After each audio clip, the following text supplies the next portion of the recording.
Hello everyone, hope you're all safe and well. Welcome to this program, Read Your Bible Through in a Year, and today we are on day 71 in the Old Testament. Today we will be reading from the book of Deuteronomy again, chapters 14, 15 and 16, and in the New Testament we will be reading from the Gospel according to Mark, chapter 12, verses 28 to 44. Thanks for joining us. If you have not subscribed for this YouTube channel, please subscribe and don't forget to click on the bell icon so that you will receive reminders and notifications. Again, if you have missed any of our previous days' teachings, please click on the link top right hand corner of the YouTube screen and you will be able to go back and listen to my teachings.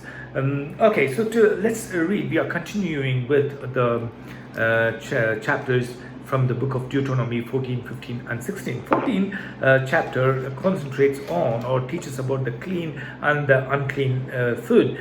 So the people of Israel are forbidden to eat certain things, certain kind of food, certain animals. Actually, the theologians or the people, the Bible scholars say this is for three reasons. God declares certain animals to be unclean, thereby making unlawful for the Israelites to eat them. They were, however, free to partake those animals which were declared as clean.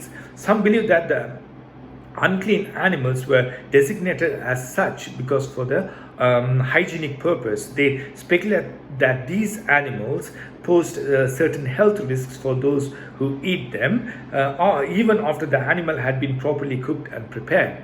So that is one of the reasons they said you cannot eat them. Like people say the coronavirus is due to eating the bats and dogs and all kinds of animals in China. I can't say any comments on that. But some of the things, even though they are cooked and eaten, well cooked and eaten, but still they are not hygienic. And secondly, another view is that the system was intended to distinguish God's people from the religious and practices of the pagan neighbors, especially since the Israelites would soon be entering the promised land. So in the promised land, people were eating all kinds of things, but in order to separate them from the others, the people of Israel are abstained from or not allowed to eat things. So if they eat exactly what the other people eat, then you can't. Like some people eat pork, some people don't eat, some people eat beef, some people don't eat beef. It distinguishes kind of thing. So that's the third. Certain pagan practices such as eating blood or the young goat with the mother's milk, etc., are forbidden, because those things were part of idolatrical nature. And the third view is that there was nothing in the animal themselves that warranted their designation clean or unclean, but God established the system as a test of Israelite obstinance and loyalty to Him. So it could not be that this particular animal is clean or unclean, but you can eat anything, but the animal itself is not designated whether it is clean or unclean. But it's like obedience. God wanted the people of Israel to obey Him. So that's what we read in chapter 14, part of it. Then in chapter 14 we read about the tithes, how to bring your tithes. Then in chapter 15 we read about the year of cancelling the debts. If a poor man among you, brothers in any town of the land that your God is giving you, do not be hard-hearted or tight-fisted towards your poor brother. Rather be open-handed and freely lend him whatever he needs. Then in chapter 15 we continue to read about freeing a servant.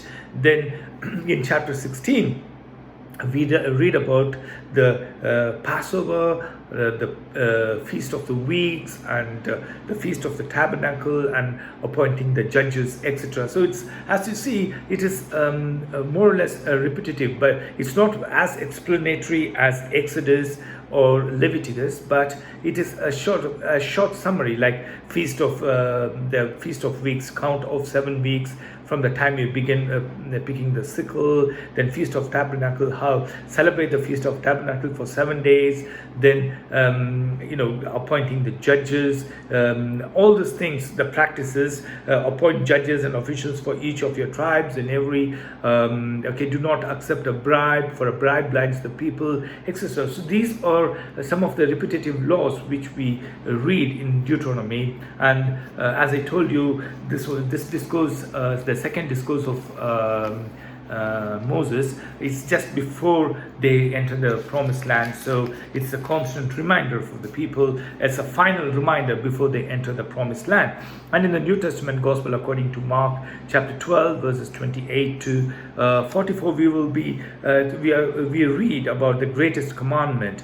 He talks about one of the teachers of the law came and heard their debating, noticing that Jesus given them of all which is most important commandment. And he asked someone then, who is the Son of Christ? He answers a couple of questions from these teachers. And the widow's offering, he sits at the temple, the people are putting the money in the offering, and it says how the widow just put 2 coins, a small copper coin, 2 very small copper coins worth a fraction of a penny, and how Jesus honored her.